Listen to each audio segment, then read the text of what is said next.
আসসালামু আলাইকুম।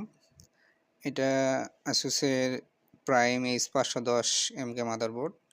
তো বোর্ডটা আলহামদুলিল্লাহ এখন ওকে হয়েছে। এটার যদি আমি ডিসপ্লেটা একটু দেখাই, ভিজিএ ডিসপ্লে আউটপুট। এই যে ডিসপ্লে চলে আসছে আলহামদুলিল্লাহ। এটা মূলত সমস্যা ছিল প্রথমে নো পাওয়ার, তো সেটা রিপেয়ার করার পরে সমস্যা হলো নো ডিসপ্লে।